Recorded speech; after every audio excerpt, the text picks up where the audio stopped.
And I'm wondering, you know, we've been seeing these media reports about like Costco selling gold and people buying gold and stuff like that. So as Right. someone, as a professional, what is hmm your view of taking that route in terms of making an investment in gold? hmm Well, obviously, that's a really hands-on, literally way to purchase gold, and there's nothing wrong with it. And I can see why people would be attracted to that. But the reality is, once you have it, it's not going to be that easy to sell it, right? If you have to find someone that's willing to buy it from you. It's not as liquid as what I'm trying to say. So it's not extremely liquid. You're not going to be able to sell it as quickly as you want to use the proceeds for whatever it is you want to use it for. So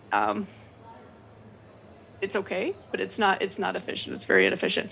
And like bullion, any bars that you purchase, whether you have mailed to you or you buy it from Costco, there is a wide bid ask spread. So let's say, just hypothetically, if you pay $2,000 for an ounce of gold, um, and you want to sell it, you might have to lower your price to 1,900 or 1,800, even if the market price is 2,000, because of the lack of liquidity in the physical market. There really is no perfect way to invest in gold.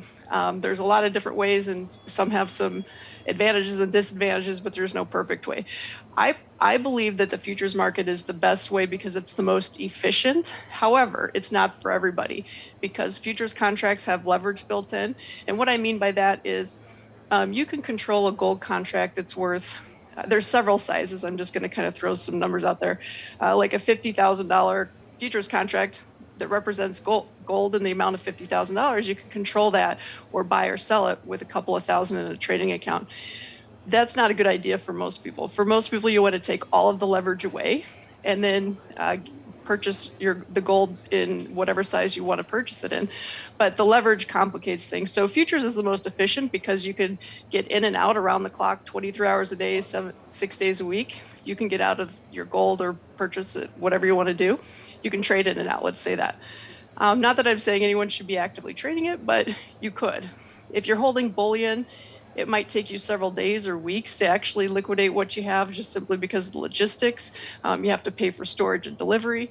So that's a very complicated way to do it. And I think it's really inefficient, especially since the price that you can buy or sell at has a really wide spread. I mean, you're leaving hundreds of dollars on the table every time you do a transaction.